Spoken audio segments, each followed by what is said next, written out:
protection. And I think it's funny how, chapter 2, verse 1 opens up, from inside the fish, Jonah prayed to the Lord his God. First time we hear about Jonah praying at all during this whole entire story. It's funny sometimes how all hell has to break loose or things have to fall apart a bit to finally get us to snap back to, I'm sorry, God, I haven't really been putting much time and effort and energy into this one here lately. Like from inside the jail cell? Yeah. God, I promise I'll never get high again, get me out Lord. of here. Guaranteed. It says that, his distress, he called to the Lord and said, from deep in the realm of the dead, I called for help and you listened to my cry. To the roots of the mountains, I sank down. The earth beneath barred me in forever. But you, Lord my God, brought my life up from the pit. When my life was ebbing away, I remembered you, Lord, and my prayer rose to you, to your holy temple. I feel like what was good about this part is Jonah did the same thing as David did in the Psalms that we should be doing in our life. When we go through these times, the first thing we got to realize is having feelings is okay.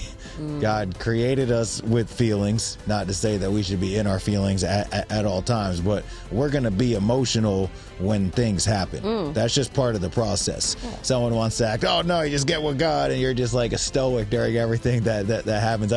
You could be what you shoot for, but that's not the reality of most people's situations, right? And so being able to go through those feelings, to work through them. There's going to be a grief process when someone dies, when there's going to be a shame process when you mess up, whatever it is. But at some point, always wrapping it back around to God. And they always, David, I'm going through it, God. I'm in the worst possible position. I feel like this. This is what my body is experiencing.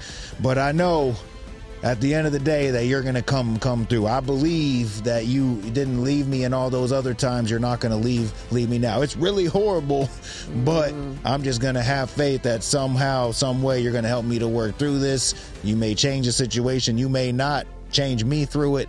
Let me learn something. But I love how Jonah always wraps it around back to God, and saying as he not only changes situations but can give us peace and contentment through them.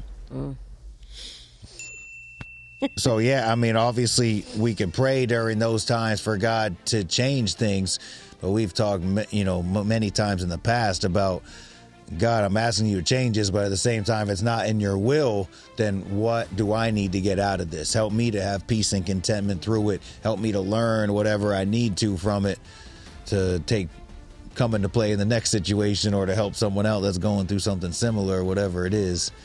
But I think that's good that Jonah was able to do that when he was in that whale. Oh, 100%.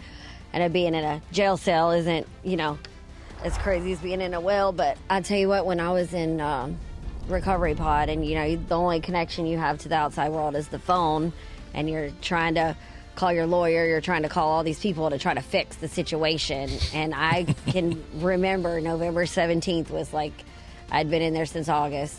And it was finally the day that I surrendered, because I was like, you know what? I'm here. I quit trying to fix it myself. And I was like, well, if I'm just going to be here, this is where he has me, and just use me while I'm here. And from that moment on, being in jail was horrible, and being away from my kids. But I haven't had peace and quiet since I was in jail. Yeah. Well, for some people it's horrible. Some people are having the time of their lives in there. I won't go that far.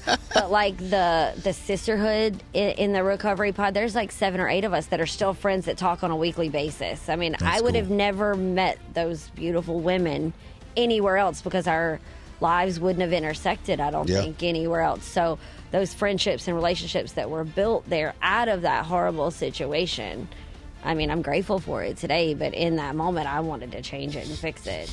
But I wouldn't be sitting in this chair, Of course. Yeah. So that's good. Yeah, I'm definitely grateful. So that's something we could shoot for. Obviously, it's okay to go through those feelings, experience them, but at the same time, we got to know and believe that God has something better for us. He's going to help us to get through this. We got to wrap it back around to God always. In verse 8, Jonah said, "Those who cling to worthless idols turn away from God's love for them. But I, with shouts of grateful praise, will sacrifice to you. What I have vowed, I will make good. I will say, salvation comes from the Lord." It's interesting that during that prayer he mentions idols, and an idol is anything that we put before God. And sometimes I think we read the Bible and we just think of it as like some golden statue that everyone's like on the ground worshiping, bowing down to, and we're like, that's stupid, we're not going to do that. But in a sense, we do create idols. We have idols that we can make out of anything, even good things, and when they start coming before God, that's what turns it into an idol. And so I was talking about, just in the message to relate to this, I just thought it was funny, like, if you notice on your phone, I don't know if people see that screen time notification usually pops up every single Sunday. And if you press it, you will discover how much screen time on average that you spend on your phone every single day. It's a weekly basis. It breaks it into a daily time, and then it's a bar graph that shows it. And then also on that bar graph, it'll show you what percentage of those hours are you spending on text messages or social media or games or whatever it is. And if you look at that, number one, it might be a wake-up call for some people on how much time we actually spend on the phones. Because I made one of the teenagers, I said, give me your phone right now. Why? I said, don't matter, give me your phone. Break it out. I mean, I'm talking like 12, 14 hours of insane numbers. Imagine if there was an app that gave a bar graph of your life and how much time you were spending in what area during a 24-hour period. Like if it was like gossip or this or that. Whatever it is, I wonder how big the God part of that bar graph would be.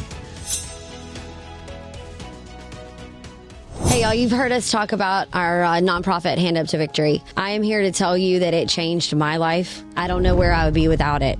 So below is a link to handuptovictory.org.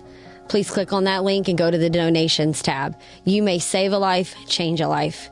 And I am living proof. We have our gala coming up in November. We would love it if you could be a business sponsor. If your in-kind donation could be raffled off to also change a life or save a life. So handuptovictory.org. Please donate if you can.